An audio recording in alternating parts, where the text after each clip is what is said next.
จากใจคนไทยแม้เสด็จสู่ฟ้าไกลแต่พระหฤทัยอยู่ในแผ่นดินนี้ดวงใจไทยทุกดวงขอพักดีขอถวายรักนี้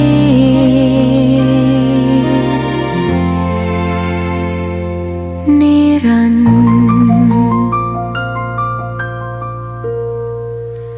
แด่พระพันปีหลวง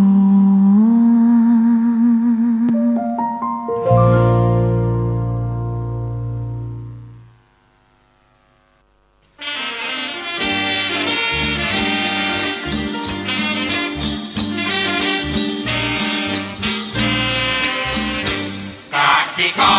รแข็งทำเป็นกระดูกสันหลังของชาติไทยจะเรืองอำนาจเพราะไทยเป็นชาติกสิกรรม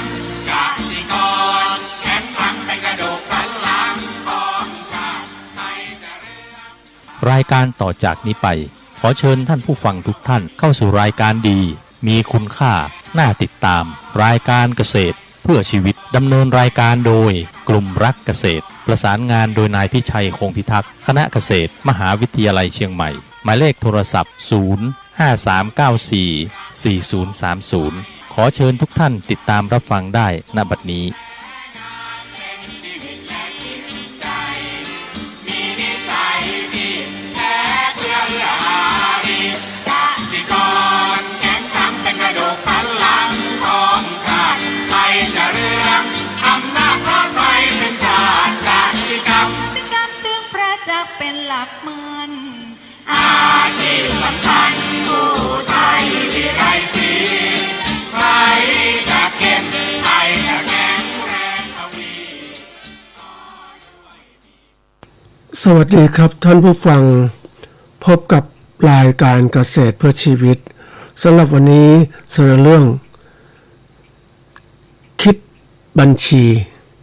ก่อนเข้าสู่รายการก็มีธรรมะมาฝากท่านผู้ฟังหัวข้อจากหนังสือพจนานุกรมพุทธศาสตร์ฉบับประมวลศัพท์เรียบเรียงโดยเทพเวทีประยุทธ์โตมหาจุฬาลงกรณราชวิทยาลัยพิมพ์เผยแพร่ปี2533หัวข้อธรรมะวันนี้คือธรรมเทศกธรรมหรือองค์คุณของธรรมกถึกที่มาก็คือพระมหาอุทายีพระเถระผู้ใหญ่องค์หนึ่งเป็นบุตรของพราหมณ์ในเมืองกบิลพัสต์เกิดความเลื่อมใสในพระพุทธเจ้าเมื่อคราวที่พระองค์เสด็จไปโปรดญาติจึงออกบวชและได้สำเร็จอรหันตผลท่านเป็นพระธรรมกถึกองค์หนึ่งมีเรื่องเกี่ยวกับการที่ท่านแสดงธรรมบ้างสนทนาธรรมบ้างปรากฏในพระไตรปิฎกหลายแห่งคราวหนึ่งพระอานนท์เห็นท่านนั่งแสดงธรรมอยู่มีคฤหัสถ์ล้อมฟังอยู่เป็นชุมชนใหญ่จึงได้กราบทูลเล่าถวายพระพุทธเจ้าเป็นข้อปรารภในพระให้พระองค์ทรงแสดงธรรมเทศธรรมหรือองค์คุณของธรรมกถึกมี5ประการคือ 1. แสดงธรรมไปโดยลำดับไม่ตัดลัดให้ขาดความ 2. แสดงเหตุผลให้ผู้ฟังเข้าใจ 3. มีจิตเมตตาปรารถนาให้เป็นประโยชน์แก่ผู้ฟัง 4. ไม่แสดงธรรมเพราะเห็นแก่ลาภ 5. ไม่แสดงธรรมกระทบตนและผู้อื่นอันนี้เป็นองค์คุณของธรรมกถึกนะทีนี้เราจะได้อะไรตรงนี้ก็คือเราก็ได้ความรู้เอาไปประยุกต์ใช้ในการที่เราจะสนทนาหรืออะไรก็ตามเนี่ยถ้าเราเอาตรงนี้ไปแสดงหรือพูดสิ่งแรกก็คือเราต้องรู้ว่าเรานั้นต้องมีความรู้เรื่องที่เรากับพูดนะเรื่องที่เราจะสนทนาต่างๆคือต้องมีความรู้ความเชี่ยวชาญต่างๆนะทีนี้ ในขั้นตอนของการแสดงเนี่ยก็เราก็ใช้หลักขององค์คุณธรรมกถึกนี่แหละนะก็คือเราแสดงความไปโดยลำดับแล้วก็2ก็อ้างเหตุผลให้ผู้ฟังเข้าใจ3มีจิตปรารถนาให้เป็นประโยชน์แก่ผู้ฟัง4ไม่แสดงธรรมเพราะเห็นแก่ลาภ5ไม่แสดงธรรมเพราะไม่แสดงการกระทบตนและผู้อื่นอันนี้เราก็สามารถประยุกต์ใช้ได้นะหลักธรรมผู้เจ้านั้นเราก็เรียกว่าเราประพฤติปฏิบัติก็คือการนำหลักธรรมผู้เจ้ามาใช้ในชีวิตของเรานั้นเราก็จะประสบความก็เรียกความสุขความเจริญไม่ทุกข์ไม่เดือดร้อนทั้งภายปัจจุบันและภายหน้าเพราะนั้นบางทีเราก็บอกคนเราเนี่ยอย่างที่บอกว่าเรามักจะห่างเหินในการปฏิบัติธรรมพระพุทธศาสนาคือไม่สนใจพุทธศาสนาเพราะว่ามองไม่เห็นประโยชน์แต่ความจริงแล้วพระพุทธศาสนานั้นมีประโยชน์อย่างมากนะทีนี้จะประโยชน์อย่างมากจะเกิดขึ้นก็ต่อเมื่อผู้สนใจนำหลักธรรมไปใช้จริงๆให้มันเกิดประโยชน์มันก็เกิดประโยชน์จริงๆนะเพราะนั้นคนอย่ามองข้ามพระพุทธศาสนาเพราะว่าบางอย่างเนี่ยมันคือจะอธิบายเพื่อชักจูงเพื่ออะไรต่างๆเนี่ยบางทีมันไม่เหมือนกับคือการที่โฆษณาหรือชวนเชื่อให้คนสนใจต่างๆนั่นคือเบื้องต้นบางทีชนหลักคือเราต้องการหลักธรรมเราจะไปติดกับพี่แก่นไปเอาเราจะติดกับเขาเรียกเปลือกกับพี่ไปนะแล้วเราไม่สนใจแก่นจริงๆแก่นที่เราเอาไปใช้นั่นแหละนะคือหลักธรรมะพุทธเจ้าแท้ๆเลยนะมันพูดคือตรงเหตุตรงผลที่เราจะใช้และเกิดประโยชน์ไม่มีการที่จะชักจูงให้ปฏิบัติมันของจริงไม่ต้องไปพูดมากมันเข้าใจเหมือนเรากินดื่มน้ำดื่มอะไรที่มีคุณค่าลดรสชาติของมันนั่นคือตัวอย่างธรรมะพุทธเจ้านั้นจะลึกซึ้งก็ต่อเมื่อเราได้ปฏิบัติจริงๆนะเกิดประโยชน์ได้วันนี้มาพูดถึงเรื่องของเขาเรียกคิดบัญชีเนาะทีนี้มาดูความหมายคำว่าคิดเนี่ยเป็นคำกริยาทำให้ปรากฏเป็นรูปหรือประกอบให้เป็นรูปหรือเป็นเรื่องขึ้นในใจนะนี่คิดหรือแปลว่าใคร่ครวญไตร่ตรองหรือแปลว่าคาดคะเนหรือแปลว่ามุ่งจงใจตั้งใจนะอันนี้หรือแปลว่านึกก็ได้นะทีนี้มันก็มีคำอื่นที่ตามมาคิดค้นอย่างเงี้ยเป็นคำกริยาว่าตรีตรองเพื่อหาความนะความอะไรก็ความจริงตรีตรองหาความจริงก็คิดค้นคิดถึงนี่ก็นึกถึงนึกด้วยใจผูกพันทีนี้มันก็มีคิดมากเนี่ยคิดมากก็คิดเกินกว่าเหตุเนี่ยมันคิดมากคิดเกินกว่าเหตุเดี๋ยวนี้คนชอบคิดมากนะท่านผู้ฟังเกินกว่าเหตุที่ควรจะคิดมันก็คิดนู่นคิดนี่ไปมันก็กลายเป็นคนที่คิดมากแล้วกลายเป็นโรคสับสนแล้วก็คิดไปแล้วเนี่ยมันก็เกิดความเครียดมันหลายเรื่องมันเครียดมันไม่ได้ดังใจอ่ะเนี่ยความเครียดเนี่ยก็กลายเป็นโรคซึมเศร้าไปก็ได้นะครับทีนี้คำว่าบัญชีเนี่ยบัญชีมันเป็นคำนามแปลว่าสมุดหรือกระดาษสิ่งกระดาษสำหรับจดรายการต่างๆไว้เป็นหลักฐานนะจดกระดาษสมุดหรือกระดาษที่จดรายการต่างๆเป็นหลักฐานเนี่ยก็คือเป็นบัญชีเราก็มีหลักฐานตรงนี้ทีนี้มันก็เป็นสิ่งที่เราต้องทำนะท่านผู้ฟังทีนี้รวมความแล้วเนี่ยก็คือคิดบัญชีเนี่ยก็อาจจะหลายความหมายก็ได้ก็คือทำให้เป็นกฎเป็นรูปหรือประกอบเป็นเรื่องรู้ขึ้นในใจนะทีนี้เราเรื่องใคร่ครองใคร่ควรไตร่ตรองเรื่องใดเรื่องหนึ่งแล้วก็มีการจดบันทึกนะจดบันทึกนะหรือในกระดาษหรือรายการต่างๆถ้าเราแปลความหมายที่ย้อนกลับไปก็คือคิดบัญชีอาจจะมองว่าสมุดหรือกระดาษสำหรับจดรายการต่างๆเป็นหลักฐานที่เราต้องคิดที่เราคิดนั่นแหละจดไปตรงเนี้ย เพราะนั้นมันก็แปล2ด้านก็คือด้านคิดบัญชีกับบัญชีคิดเนี่ยเอาคิดมาขยายก็ได้นะถ้ารวมความว่าคิดบัญชีก็คือไตรตรองสิ่งที่เราบันทึกไว้เนี่ยเราบันทึกรายการต่างๆก็ใส่ไว้ทีนี้ความสำคัญของการที่เราทำตรงนี้ก็เพื่อว่านะเพื่อที่เรานั้นจะได้เขาเรียกว่าวิเคราะห์ สรุปผลของการกระทำของเราเป็นไง เรื่องราวเหตุการณ์ต่างๆที่เราบันทึกไว้น่ะ มันเป็นยังไงบ้างสรุปเห็นเนี่ยเห็นหลักฐานและอันถัดมาคือเราก็วิเคราะห์ได้ว่ามันมีเหตุผลเป็นยังไงทำไมสมมติว่าบัญชีรายจ่ายทำไมนี้เพิ่มขึ้นรายการนู้นลดลงอะไรต่างๆมันเห็นได้อันที่3ก็เราก็ปรับปรุงเอามาปรับปรุงเปลี่ยนแปลงเพื่อใช้ในการดำเนินการครั้งต่อไป เพราะว่าถ้าเราไม่ทำอย่างเนี้ยมันไม่มีตัวอย่างของการเขาเรียกว่าตามหลักของการที่เราจะต้องพัฒนาการต่างๆก็เรียกว่าเขาเรียกภาษาอังกฤษก็ PDCA นะ Plan Do Check Action นะก็คือเราต้องมีการวางแผนนะเรื่องเราต้องวางแผนลงมือทำมีการประเมินผลและมีการปรับปรุงผลใหม่ที่ประเมินแล้วว่าปรับปรุงใหม่ก็เป็นหลักของการที่เรียกว่า ทำให้ดีขึ้นทีนี้ตัวที่มันสำคัญก็คือการที่เราจะปรับปรุงต่างๆเนี่ยเราจะต้องมีตัวเรียกตัวประเมินผลก็คือเนี่ยในเรื่องต่างๆที่เราทำมีหลักการมีหลักฐานนะไม่ใช่คิดอย่างเดียวไม่พอบางทีว่าเอาต้องมีหลักฐานขึ้นมาอย่างกรณีเนี่ยเราทำไมเราทำงานเนี่ยนะเราเป็นผู้ใช้แรงงานเราทำไมถึง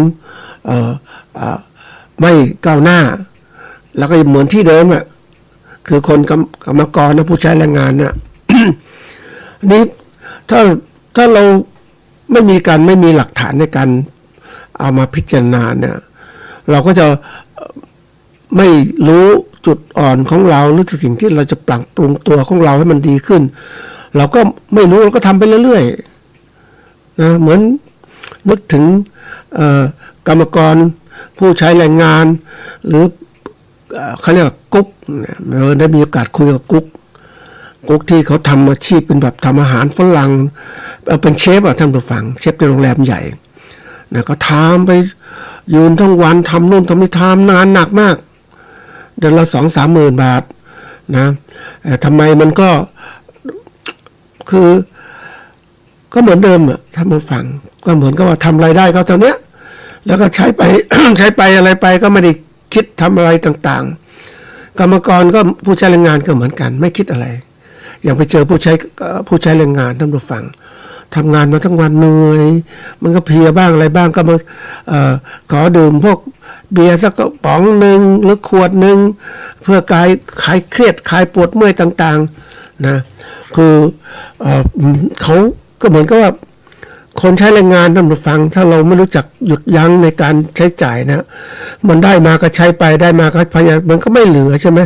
ไม่เหลือเก็บไม่เหลืออะไรต่างๆคือได้เดินชนเดือนนะท่านผู้ฟังเพราะว่าคนไม่คิดอะไรแต่ถ้าเราคิดเรามีแผนให้มานั่งดูว่าจดบันทึกเนี่ยบัญชีของเราเนี่ยเราได้รายได้วันละสมมติว่าวันละ400 บาทเรากินอาหารมาเท่าไหร่นะกินอาหารเท่าไหร่ค่าน้ำมันมอเตอร์ไซค์วิ่งไปทำงานหรือค่าเสื้อผ้าต่างๆที่เราต้องซัก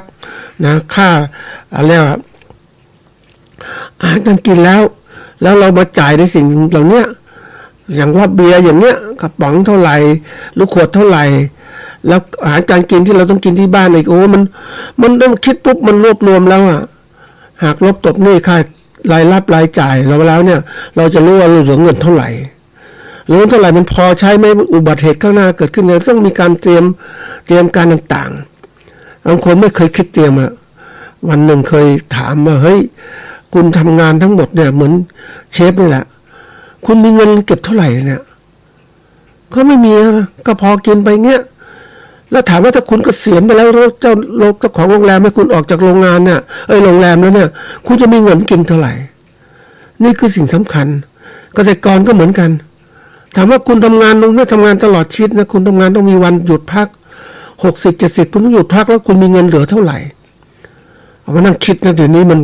มันมีตัวที่ต้องกระตุ้นท่านผู้ฟังให้นักคิด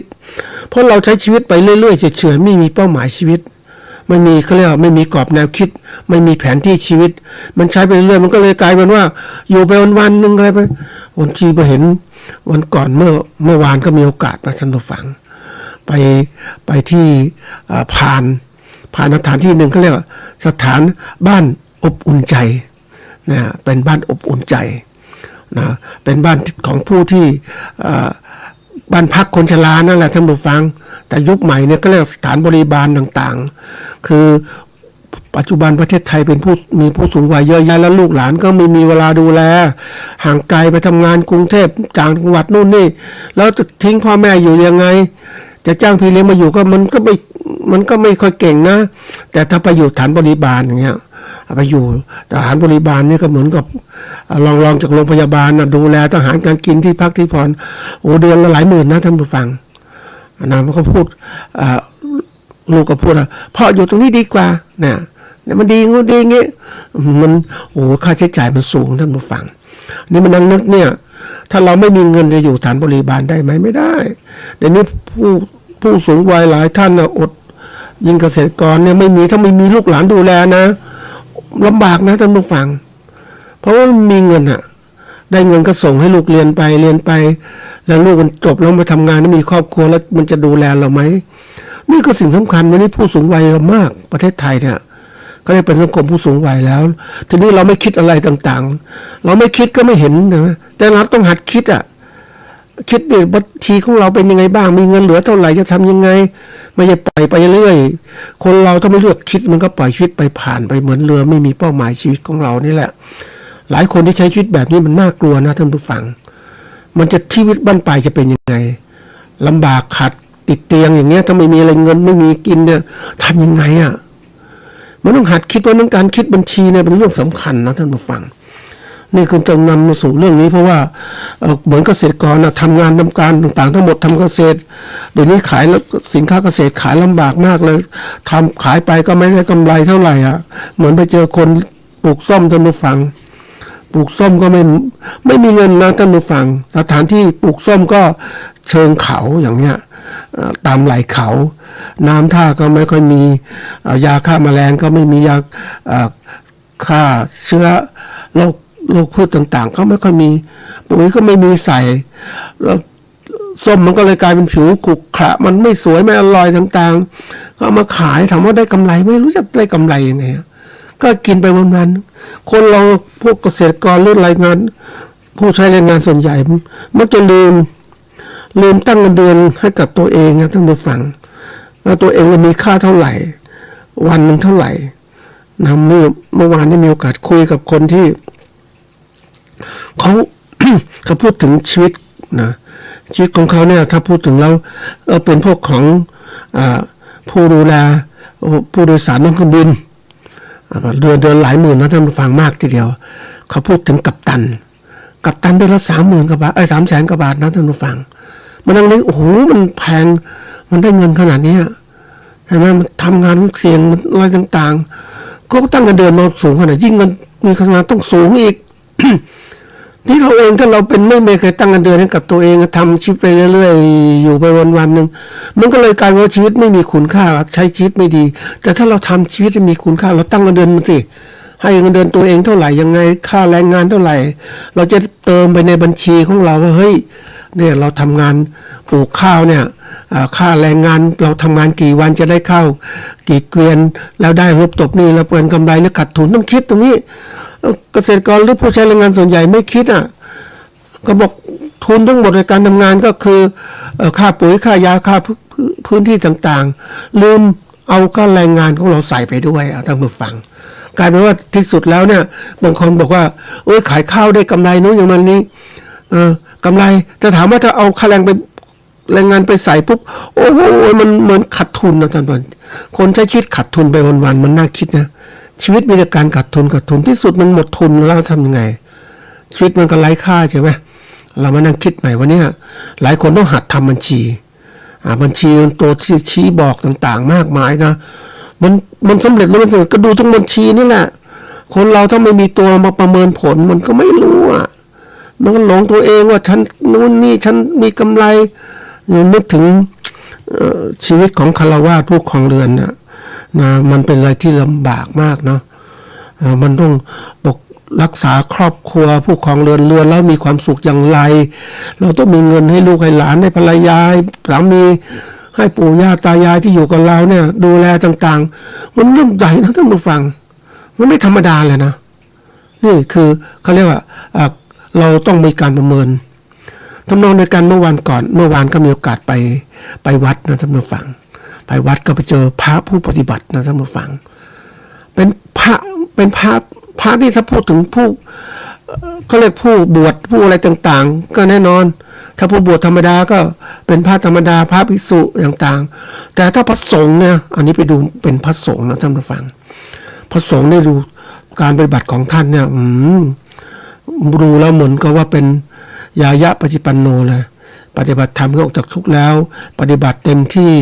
มุ่งความปฏิบัติเดินจงกรมนั่งสมาธิความสงบแห่งจิตไม่ต้องพูดมากนี่คือสิ่งสำคัญเป้าหมายของพระภิกษุก็คือพระเนี่ยก็คือเป้าหมายคือพระมรรคผลนิพพานฆราวาสผู้ครองเรือนคือผู้ครองเรือนให้มีความสุขใช่ไหมมันก็มีเป้าหมายจะใช้ชีวิตไม่มีเป้าหมายไม่มีตัวชี้วัดมันก็เลยกลาย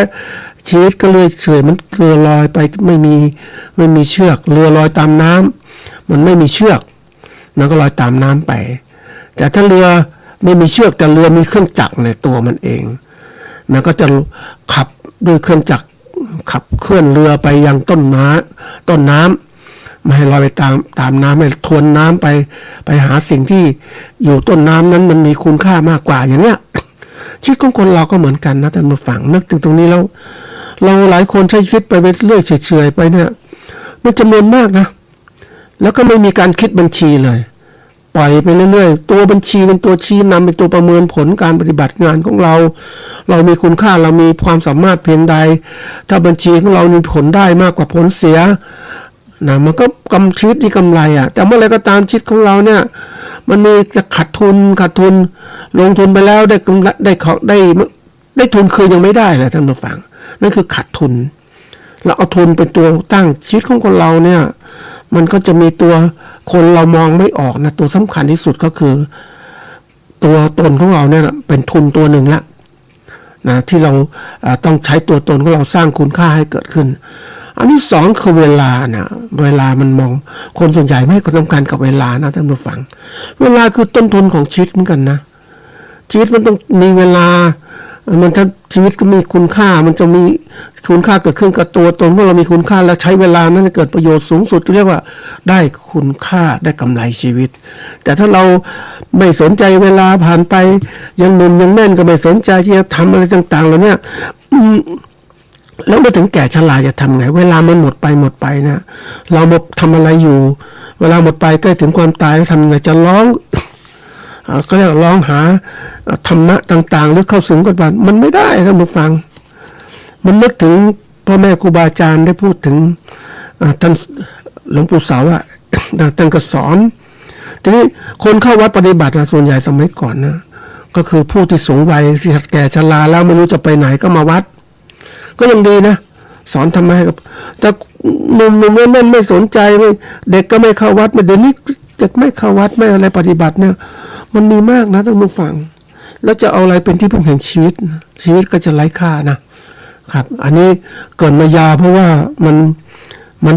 ติดใจและขาดใจเรื่องของการเขาเรียกอะไรทำบัญชีชีวิตอ่ะบัญชีของ คิดบัญชีอ่ะ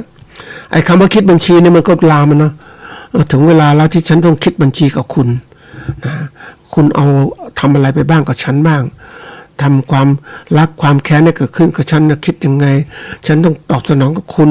โดยความผูกพยาบาทอย่างเนี้ยนี่ถึงเวลาพวกนี้ก็คิดบัญชีเหมือนกันนะแต่คนบางคนก็มีบัญชีคุณธรรมถึงเวลาของเราต้องตอบแทนบุญคุณพ่อแม่เราก็ต้องเขาเรียกท่านมีพระคุณกับเราก็ตอบสนองบุญคุณช่วยเหลือดูแลท่านนะอันนี้คือเรื่องสำคัญมากนะมันบัญชีคนเรามองว่ามันเรื่องการที่บันทึกต่างๆบางคนไม่บันทึกแต่บันทึกเนี่ย พวกให้มันรูปเป็นร่างเป็นหลักฐานในการที่เราจะนำมาสู่ความเข้าใจในการใช้ประโยชน์นะนี่เข้าเรื่องของเรานะแต่เรื่องอาจจะเขาเรียกว่าอาจจะยาวสักนิดนึงเกิดในท่านผู้ฟังได้สบายใจบางคนบอกไม่ฟังแล้วไม่สบายใจเพราะว่าฉันไม่เคยคิดทำบัญชีเลยอะทุกอย่างในการประกอบการธุรกิจไม่เคยมีบัญชีเลยอะได้จะจำเอาอะเหมือนนึกถึงพ่อแม่ที่อยู่ได้ใช้ชีวิตเป็นเกษตรกรท่านก็ไม่ได้ทำบัญชีมองเพียงแต่ว่าปีที่แล้วกำไรเท่าไหร่ได้ข้าวเท่าไหร่ได้อะไรเท่าไหร่อย่างเงี้ยแต่ถ้าเรามีบัญชีปุ๊บมันจะมองเห็นเลยนี่มาดูว่าบัญชีคืออะไรนะบัญชีคือนะจะบอกกันบัญชีนะความหมายก็คือว่าสมุดหรือกระดาษสำหรับจดรายการต่างๆเป็นหลักฐานนี่ทุกอย่างทีนี้การบัญชีเนี่ยคือกระบวนการการเก็บรวบรวมบันทึกจำแนกและสรุปข้อมูลเกี่ยวกับเหตุการณ์ทางเศรษฐกิจให้อยู่ในรูปเป็นตัวเงินเพื่อนำเสนอเป็นรายงานการเงินที่มีประโยชน์ต่อการตัดสินใจข้อมูลเนี่ยมีความสำคัญอย่างยิ่งต่อการบริหารจัดการธุรกิจการวางแผนการเงินการประเมินสถานะของกิจการและเป็นหลักฐานที่น่าเชื่อถือสำหรับผู้ที่เกี่ยวข้องเช่นผู้บริหารนักลงทุนแล้วก็หน่วยงานต่างๆโดยเฉพาะหน่วยงานภาษีเนี่ยเขาต้องการใช้เดี๋ยวนี้ใช้มากนะพยายามแล้วถ้าเราไม่มีหลักฐานการเงินเนี่ยมันเสียภาษีไม่ได้นะท่านผู้ฟังมันถูกประเมินโดยว่าโอ้ยเขาประเมินตามหลักการโอ้โหเก็บภาษีถ้าเราไม่มีหลักการเขาก็เราเสียภาษีเราไม่มีการที่จะได้เงินคืนนะท่านผู้ฟังนะนี่หลักการบัญชีที่สำคัญเขาบอกว่าเพื่อให้เป็นข้อมูลการเงินมีความเป็นมาตรฐานและน่าเชื่อถือได้การบัญชีจึงต้องยึดหลักการที่รับรองทั่วไปนะโดยมีหลักการพื้นฐานที่ควรทราบในการทำบัญชีไว้อันนี้ก็ดีเป็นตัวชี้นะเพราะเวลาทำอะไรต่างมันจะบัญชีนี่บัญชีมันจะมีหลายรูปแบบบัญชีมันจะมีบัญชีเดียวและบัญชีคู่บัญชีเดียวเนี่ยเราก็ทำง่ายๆนะทีนี้มาดูหลักการของบัญชีเนี่ยหลักการบัญชีคู่ก็ทุกรายการค้าต้องบันทึกเป็นรายการเดบิตและเครดิตซึ่งมียอดขายเท่ากันเสมอโดยสอดคล้องกับสมการการบัญชีคือสินทรัพย์เท่ากับหนี้สินบวกส่วนของเจ้าของนะทีนี้ไอ้เดบิตก็คือเครดิตคืออะไรนะมันเป็นสิ่งสำคัญเดบิตนี่คือเพิ่มมูลค่าสินทรัพย์และค่าใช้จ่ายนะหรือลดหนี้สินหรือค่าใช้จ่ายลดหนี้สินนะแล้วก็ลดทุนต่างๆส่วนเครดิตเนี่ยก็คือมูลค่าคือลดมูลค่าสินทรัพย์และค่าใช้จ่ายหรือเพิ่มหนี้และทุนนะอันนี้ทีนี้บัญชีนะมันที่บอกว่าบัญชี2ด้านบัญชีคู่เนี่ยมันซีกซ้ายก็คือเดบิตซีกขวาก็คือเครดิตนะเพราะนั้น2ตัวต้อง2ด้านต้องเท่ากันอันนี้มันก็จะเป็นตัวที่แบบมีทั้งการบันทึกอย่างเนี้ยนี่การบันทึกตามหลักของการบัญชีนะท่านผู้ฟังมันจะมีอย่างนี้เพื่อที่จะให้เรานั้นมีการฝึกจริงๆพวกนี้มันเป็นเรื่องที่คนเรานะท่านผู้ฟังเรายังไม่เคยทำบัญชีเพราะเราไม่ให้ความสำคัญของมันนะแต่บัญชีสำคัญเรื่องการเงินนะมันเห็นการเงินเป็นคือรายการต่างๆเมื่อทำรายการแล้วก็เราก็มาเทียบเป็นเงินน่ะเราส่งเงิน2ด้านน่ะเครดิตและเดบิตมันเข้ากันไหมมันเท่ากันก็โอเคแล้วนะนี่คือตัวอย่างการต้องมีหลักการบันทึกบัญชีคู่ทีนี้หลักการที่2นี่ก็คือหลักการของความต่อเนื่องเราสมมติฐานว่าธุรกิจจะดำเนินการต่อไปได้ในอนาคตเนี่ยทำให้ต้องมีการปรับมูลค่า ทรัพย์สินตามราคาขายปัจจุบัน มีการบันทึกต่อเนื่องเรื่อยๆไม่ได้ทำเฉพาะเวลาใดเวลาหนึ่งสั้นๆเท่านั้นหรือมันทำยาวมันทึกนะมันจะเห็นความที่ว่าถ้าเราต่อเนื่องจะเห็นความอะไรต่างๆเปลี่ยนแปลงต่างๆที่เกิดขึ้นอันที่3เนี่ยหลักการความสม่ำเสมอการเลือกใช้วิธีการบัญชีเนี่ยบัญชีเดียวกันเนี่ยในทุกรอบระยะเวลาทำให้สามารถเปรียบเทียบข้อมูลทางการเงินระหว่างปีได้นะอย่างตรงไปตรงมาเลยมันเป็นตัวสำคัญอันที่4ก็คือหลักการเก็บข้อมูลตามระยะเวลามันมีเวลาเนี่ยบัญชีปกติเขาทำเป็นรอบปีเนาะแต่ถ้าเราเป็นเราจะเอาเป็นรอบเดือนก็เราได้รอบ3เดือน6เดือนก็ได้นะหลักการเนี่ยต้องเก็บข้อมูลและตามระยะเวลาแล้วก็แบ่งตามดำเนินการออกเป็นงวดเวลาเช่นรายได้ราย3เดือนหรือรายปีเพื่อรายงานผลการดำเนินงานของเราต้องทำนะท่านผู้ฟังเนี่ยหลักการ4ข้อเนี่ยมีบัญชีคู่มีความต่อเนื่องมีความสม่ำเสมอแล้วก็มีระยะเวลาเก็บข้อมูลนะเราต้องทำตัวนี้นี่ปกติเนี่ยอันนี้เป็นหลักการบัญชีนะมันต้องมีหลักการเพราะว่ามีบัญชีคู่เพื่อจะยืนยันตรวจสอบกันระหว่างซ้ายกับขวามันเท่ากันไหมเดบิตเครดิตเป็นยังไงนะอันนี้เราก็นี่คือหลักการพื้นฐานนะเราก็มีการที่จะบันทึกข้อมูลลงไปวิเคราะห์อย่างสมมุติว่าวิธีคิดบัญชีเนี่ยการวิเคราะห์รายค้าเป็นยังไงบ้างนะว่าธุรกรรมของเราที่เกิดขึ้นเนี่ยมีผลต่อบัญชีประเภทไหนอย่างไรสินทรัพย์หนี้สินส่วนของเจ้าของรายได้รายจ่ายเนี่ย5ตัวเนี่ยสินทรัพย์หนี้สินส่วนเจ้าของรายได้รายจ่ายต้องคิดแล้วก็มีการบันทึกรายการสินค้าแล้วถัดมาบันทึกรายการนำข้อมูลวิเคราะห์เข้ามาบันทึกในสมุดบัญชีขั้นต้นแล้วก็มีหลักการเดบิตเครดิตแล้วก็มีการผ่านรายการและจำแนกประเภทนะคือข้อมูลจำแนกประเภทที่ว่ารายรับเป็นยังไงรายจ่ายเป็นยังไงรายจ่ายมีอะไรบ้างนะอันนี้สินมียังไงทรัพย์สินมียังไงก็ต้องคิดนะแล้วก็ยอดเงินคงเหลือแล้วเมื่อสรุปแล้วเนี่ยสรุปและจัดการทำงบการเงินก็นำข้อมูลจากบัญชีแยกประเภทเหล่านี้มาสรุปเป็นการเงินเช่นงบกำไรขาดทุนงบแสดงฐานะการเงินเพื่อเห็น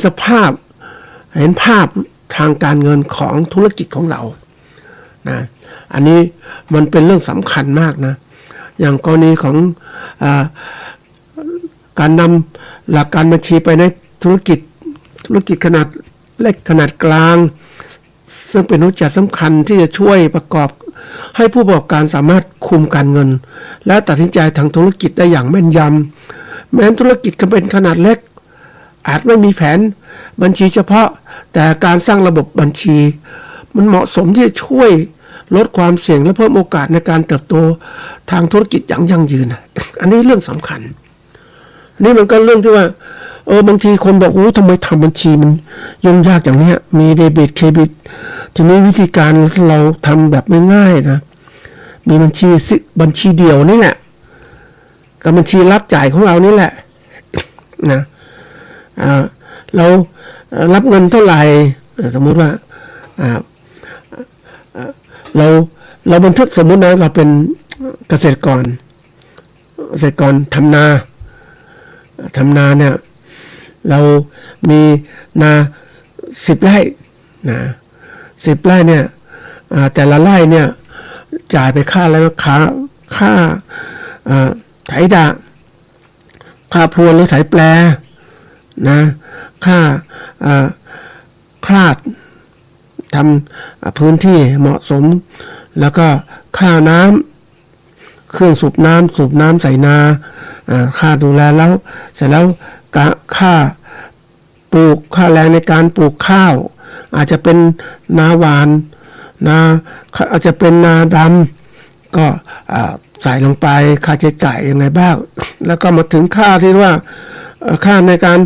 ดูแลฉีดยาฆ่ายาฆ่าแมลงค่ายาก กำจัดเชื้อโรคค่ายากำจัดปูสมัยก่อนปูมันเยอะนะท่านผู้ฟังปูนี่ไม่ธรรมดานะปูนานี่แหละมันก็กัดกินต้นอ่อนข้าวโอ้มันกัดแล้วก็กินเพราะนั้นมันโอ้ยบางทีเราก็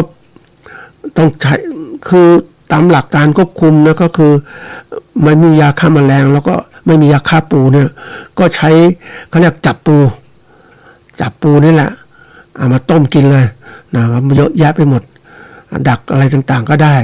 ที่มันเยอะมากก็ต้องใช้ยาฆ่าปูหวานนะลงไปปูก็กินตายอย่างเนี้ยนี่คือยาฆ่าปูค่าดูแลอาจจะต้องฉีดยา2 ครั้ง 3 ครั้งต่อฤดูกาลแล้วก็ดูแลน้ำเก็บวัชพืชในนาโอ้ยเก็บวัชพืชในนาปุ๊บแล้วก็ทั้งมันเติบโตข้าวเติบโตถึงขั้นตอนของการเก็บเกี่ยวข้าวค่าแรงงานต่างๆในสมัยก่อนก็มีการเรียกว่าลงแขกเดี๋ยวนี้ยุคนี้ก็จ้างเหมา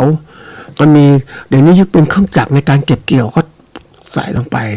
นะแล้วเมื่อเก็บเกี่ยวแล้วค่าขนส่งเอาข้าวไปส่งลงสีต้องใส่ด้วยนะคนส่วนใหญ่จะทำบัญชีชาวนาไม่จะทำบัญชีแค่เนี้ยไม่ใส่ค่าแรงงานตนเองเลยเกือบทั้งหมดนะท่านผู้ฟังไม่มีค่าแรงงานตัวเองว่าเดือนเท่าไหร่ใช้เวลาปลูกข้าวเนี่ย3 เดือน 4 เดือนเนี่ยไม่ใส่ค่าแรงงานตัวเองเลยเนี่ยพลาดตรงนี้นะเสร็จแล้วก็ตอนเอาข้าวไปขายเราได้ข้าวมาเท่าไหร่สมมุติว่าเกวียนละประมาณ 9,000 นี่คือตัวอย่างได้รายได้ 9,000 แต่รายจ่ายที่ว่าเมื่อกี้เนี่ยเท่าไหร่ก็ใส่ตัวเงินไปที่สุดลบตบหนี้ไปแล้วนะท่านผู้ฟังอาจจะค่าลงทุนไป 7,000 บาทขายข้าวได้ 9,000 บาทต่อไร่อย่างนี้นะต่อไร่ปุ๊บโอ้โหชาวนาก็ดีใจโอ้กำไร 2,000 น่ะแต่ที่ไหนได้ไอ้ค่าแรงตัวเองอ่ะไม่ได้ใส่ท่านผู้ฟังที่สุดก็คือชาวนาก็ทำงานได้ถ้าตัวเองตั้งแรงงานไว้ว่าเดือนละ 3,400 เดือนเท่าไหร่แล้วอ่ะโอ้โหเท่าไหร่จริงๆนะเพราะนั้นรายจ่ายมันมีมากกว่ารายได้ขาดทุนด้วยเห็นไหมนี่คือตัวอย่างเพราะฉะนั้นเราทำธุรกิจเราก็ต้องหัดคิดอย่างนี้นี่แค่บัญชีเชิงเดียวนะท่านผู้ฟังเอาแค่รายรับรายจ่ายนะเหมือนเกษตรก็เหมือนกับผู้ใช้แรงงานอย่างเงี้ยอันนี้ผู้ใช้แรงงานเยอะนะท่านผู้ฟังคนใช้แรงงานน่าคิดทำไมเขาไม่รวยนะมันก็คิดแต่นิดเขาก็ไม่กระใสสมมติว่าคนเนี่ยนะรายได้แค่300 ถึง 400 บาทต่อวันแต่ค่าใช้จ่ายค่าอาหารการกินค่าเสื้อผ้าค่าแรงตัวเองในการทำงานต่างๆนะเขาได้คือต้องบวกไปด้วยคือค่าจ้างที่เขาจ้างกันมาเดือนละสมมติวันละ400 บาทค่าอาหารการกินค่าเดินทางค่าแรงตัวเองสมมติเราตั้งไว้ว่าค่าแรงตัวเองเนี่ยวันละ200สมมตินะอาหารการกินค่าน้ำมันอาจจะได้ใช้ไปแล้ววันเนี่ยค่าต้นทุนที่เราไปเนี่ย250แต่ได้300 บาทต่อวัน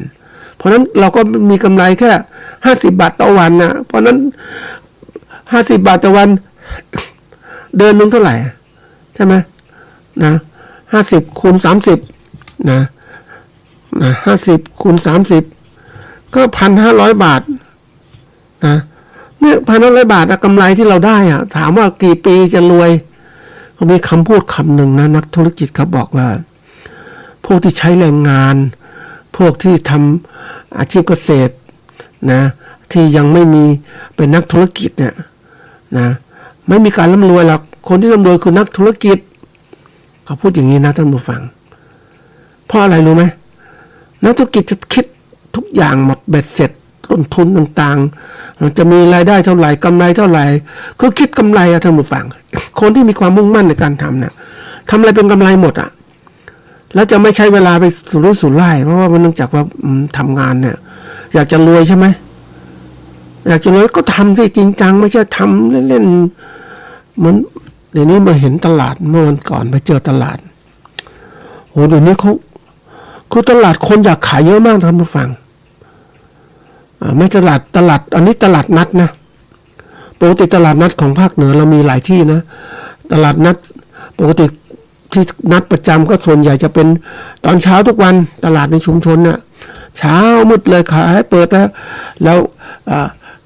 หลังจากนั้น 8-9 โมงก็เลิกแล้วต่างคนไปทำงานแต่นี้มันมีตลาดที่ขายประมาณตั้งแต่เช้าจนถึงเที่ยงวันนะบางที่ก็จัดตลาดนัดเสาร์อาทิตย์นี้ไปเจอที่หนึ่งท่านผู้ฟังนะเปิดขายนะวันจันทร์กับพฤหัสพอแล้วคนจะไปตลาดทุกวันก็ไม่ไปทุกวันหรอกเขาไปแค่เนี้ยพอซื้อสินค้ามาเก็บมาที่บ้านแต่นี้เดี๋ยวนี้มีร้านสะดวกซื้อเยอะแยะไปหมดแต่ว่าสินค้า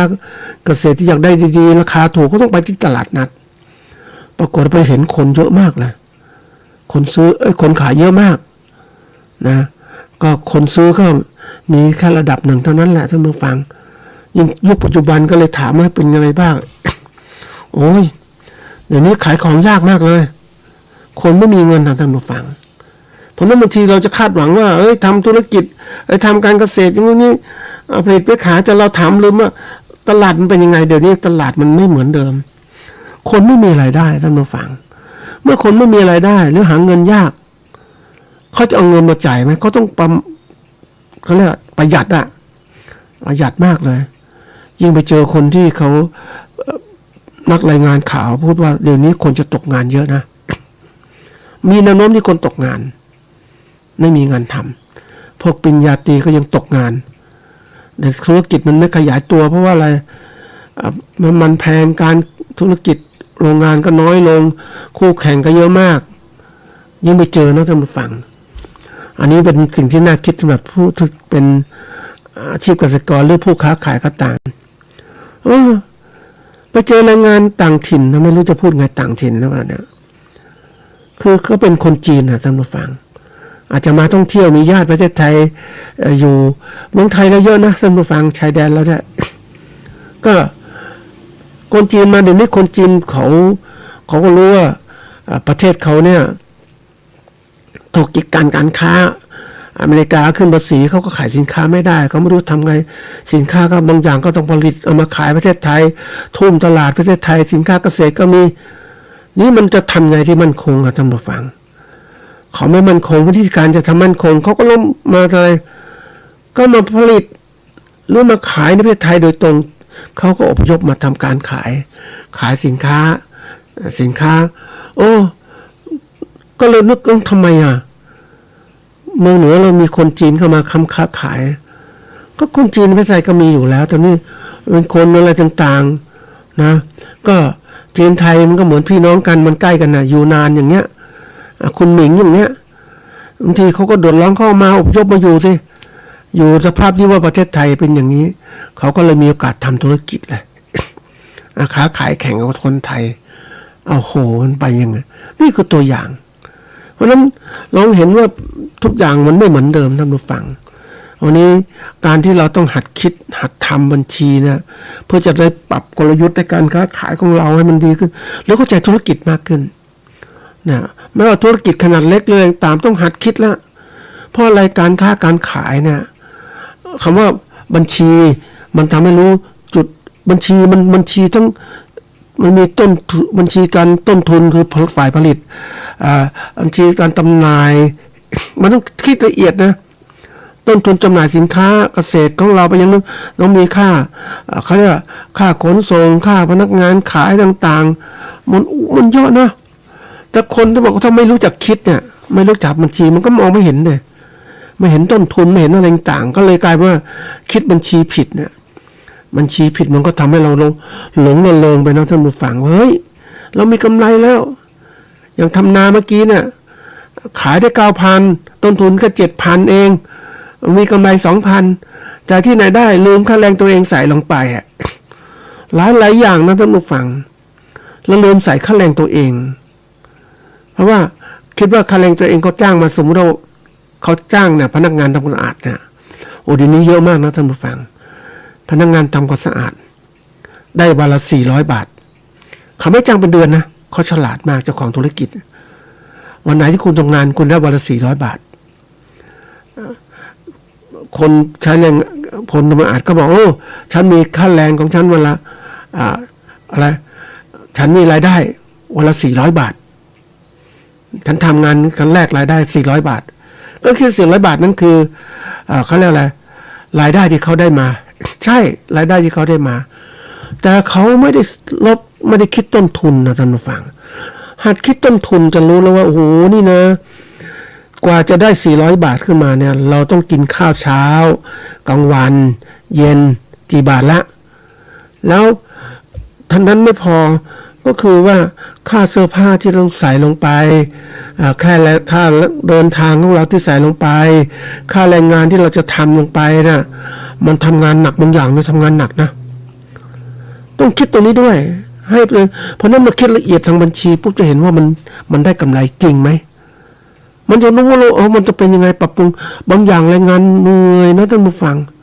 กว่าเขาจะได้เห็นแล้วมานั่งคิดนะอย่างเราทำงานสบายแล้วก็รู้ว่ามันแค่สมองเนี่ยก็เป็นงานของเราคิดทางวิชาการคิดนู่นคิดนี่มันก็สมองคิดเขาเรียกทำงานบนโต๊ะท่านผู้ฟังทำงานพวกที่ไม่มีสมองคิดมากมายไม่ใช้สมองก็ใช้แรงงานก็ไปแรงงานเหนื่อยทีนี้มันก็มีเหมือนก็ฮาร์ดแวร์ซอฟต์แวร์ท่านผู้ฟังฮาร์ดแวร์ทำงานหนูเหนื่อยถ้าเป็นตายเหมือนคอมพิวเตอร์นั่นแหละคอมพิวเตอร์ก็มีฮาร์ดแวร์มีตัว CPU มีแรมมีอะไรต่างๆแล้วเนี่ยนะมันทำงานมันร้อนนะแต่ไอ้ตัวที่ทำงานนะอีกตัวคือซอฟต์แวร์มันก็เหมือนโปรแกรมใส่ลงไปมันก็ทำจัดนู่นจัดนี่ได้ซอฟต์แวร์เดี๋ยวนี้คนทำพวกซอฟต์แวร์พวกเติมสมองพวกทำอะไรต่างๆมันนึกถึงไอ้คนที่เขาทำซอฟต์แวร์เนี่ยทำโปรแกรมของค้าขายออนไลน์นะพวกของหลายที่ทำตัวเนี้ยขายออนไลน์ต่างๆเนี่ยมันคนเขียนโปรแกรมมันเก่งมากมันทำตรงนี้มันก็ร่ำรวยสิเพราะว่ามันต้องทำงานหนักเหมือนกับคนเขาเรียกขนสินค้าไม่ใช่สินค้าพวกไรเดอร์ต่างๆเนี่ยทำงานตามเนี่ยนะตามโปรแกรมที่เขาสั่งมาเนี่ยเราก็ทำงานกันแล้วก็ได้ผลตอบแทนนี่พวกที่ใช้แรงงานแต่ถ้าคนเขียนซอฟต์แวร์มันไม่ต้องมันนั่งบนคอมพิวเตอร์นั่งจัดการนู่นจัดการนี่ก็มีกำไรเพราะนั้นวันนี้คนที่ร่ำรวยเนี่ยส่วนใหญ่ก็จะเป็นผู้ที่คนคิดทำงานสบายๆพวกร่ำรวยนักธุรกิจเดี๋ยวนี้โอ้โหไม่ต้องใช้แรงงานท่านมาฟังมันต้องใช้แรงงานสมองมากเลยคิดนู่นคิดนี่ทำไงกำไรยังไงกลยุทธ์ย้ายสินค้ายังไงเนี่ยตัวอย่างท่านผู้ฟังเพราะนั้นการรู้จักทำบัญชีมันได้ประโยชน์มากเลยนะมองเห็นรายการต่างๆทั้งหมดเลยเราจะเห็นรายการตรงนี้เป็นยังไงแล้วเรามีการถ้าเรารู้จากการจัดการนะข้อมูลนะต้นทุนยังไงบ้างตัวไหนยังไงจะลดค่าใช้จ่ายอย่างไรจะปรับปรุงแก้ไขยังไงแล้วก็ดูสถานะการเงินของเราถ้าเราเตรียมการเพื่อชีวิตของเราเขาบอกว่าคนเราเนี่ยก็จะต้องมีอะไรมี mindset ก็คือกรอบแนวคิดที่มีต่อตัวเราแนวคิดต่างๆทั้งหมดแล้วก็มี mind map ก็คือแผนที่ของเราในการที่จะเดินทางไปจุดหมายปลายทางของเราที่เราตั้งใจไว้นะจะทำยังไงบ้างมันก็มีคนเราเนี่ยก็บอกว่าจะสำเร็จได้ต้องมีแผนที่ชีวิตนั่นแหละท่านผู้ฟังนะแผนที่ต้องมีเป้าหมายเส้นทางเดินทางทำไงไม่ใช้ชีวิตเป็นวันหนึ่งเดี๋ยวนี้คนเราเนี่ยท่านผู้ฟังที่มันพลาดหลายอย่างก็คือว่าใช้ชีวิตไปวันๆไม่อยากคิดอะไรอยู่สบายๆอย่างเกษตรกรก็จะอยู่สบายๆไม่คิดอะไรฉันก็ทำงานเกษตรแบบนี้อยู่ได้จะกินได้โอ้ตัวนี้ไม่คิดไม่ได้ท่านผู้ฟังเพราะอะไรเดี๋ยวนี้มันมีคู่แข่งคู่ค้าคู่แข่งแย่งกันเนี่ยนะคู่แข่งเนี่ยคู่แข่งแย่งเดี๋ยวนี้คู่แข่งเรามากขึ้นคู่แข่งแย่งกับเราลูกค้าของเราก็ถูกแย่งไปอีกบุคคลเป้าหมายถูกแย่งไปอีกอย่างที่บอกว่าสินค้าเนี่ยนะคนเราถ้าไปดั้งดูตลาดนะเรามองไม่ออกถ้าคนไม่ไปดูตลาดนะ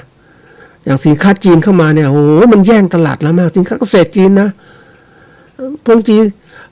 อะไรก็จีนเดี๋ยวนี้มีทั้งส้มจีนเข้ามา โอ้โหมันมานะท่านผู้ฟังเพราะผลิตต่างเวลากันเราส้มเรายังไม่ออกเลยจีนมาแล้วมันก็แย่งลูกค้าเราอ่ะนะลูกค้าเราเป็นเกษตรกรสมมติทำส้มอย่างเงี้ยเราขายตามฤดูกาลแต่เขามาอยู่แล้วส้มเขามีทั้งปีเขารีบจัดการอ่ะ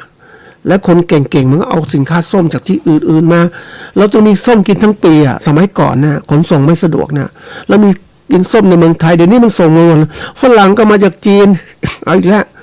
พีชแพรแอปเปิลมันหมดเลยนะทำยังไงอ่ะเอามาขายให้กับผู้บริโภคเมืองไทยผู้บริโภคเมืองกินพวกนี้แล้วก็แทนที่จะกินส้มไทยกินอะไรต่างๆก็ไม่ค่อยกินแล้วมันก็แย่งลูกค้าเราไปแล้วต้องคิดให้มากนะนี่คิดมากเราจะรู้คิดยังไง คือดูจากบัญชีการค้าของเราเนี่ยเราจะเห็นว่าโอ้ยแทนที่เราได้สินค้ามากขึ้นกลับได้น้อยลงยิ่งวันนี้ไปกินพวกไปดูซื้อสินค้านะคนที่ทำอาหารการกินนะโอ้เขาบอกขายยากมากขึ้นกำไรก็น้อยลงโอ้ทำไงเขาต้องคิดเพราะเขามองดูเวลาเขาขายเขาไม่ได้จดบันทึกมากมายนะคือเขาไม่มีเวลาจดบันทึกเพียงแต่ว่าดูเงินที่กระป๋องที่เขาเก็บขายได้วันนี้จะเท่าไหร่ต้นทุนที่ซื้อต้นทุนเท่าไหร่นะเขาได้อย่างเนี้ยปรากฏว่าเขามองโอ้ยดูภาพรวมว่ามันได้รายได้น้อยลงนะคนมากินสินค้าน้อยลงมากเลยแล้วทำยังไงนะเขาเริ่มคิดเหมือนกันนะหาทางออกไงถ้ามันไม่ดีไม่มั่นคงทำยังไงดีนี่คือตัวอย่างของการทำบัญชีนั่นแหละบัญชีบางคนมีบัญชีไม่เคยทำแต่ว่า มีกระปุกเงินน่ะทุกเย็นก็ไปนั่งดูว่าจ่ายไปเท่าไหร่ได้เท่าไหร่มันมีเงินมากกว่าเดิมไหมในกระปุกเนี้ยนี่คือตัวอย่างบัญชีง่ายๆเพราะบัญชีของเราก็หัดทำนะท่านผู้ฟังรายรับรายจ่ายของเราเป็นอย่างไรทุกอาชีพก็หัดทำนะมันเห็นเลยว่ามันจะมีช่องตรงไหนที่มันเงินล่วไหลไปแล้วทำไงเงินไม่เข้ามาเราได้ศึกษาสถานการณ์ของโลกว่ามันเป็นยังไงรอบตัวเราเป็นยังไงสถานการณ์ต่างๆเป็นยังไงค้าขายยากมากขึ้นนะอันนี้ตัวอย่างต้องหัดทำบัญชีนะวันนี้แค่เริ่มต้นว่าบัญชีรายรับรายจ่ายของเราเป็นยังไงบ้างอย่าลืมใส่รายงานตัวเองไปด้วยนะเราจะเตรียมการต่างๆไว้เดี๋ยวชั่วโมงหน้าจะพูดถึงบัญชียังไงง่ายๆเนาะครับวันนี้หมดเวลาลงแล้วครับสวัสดีครับ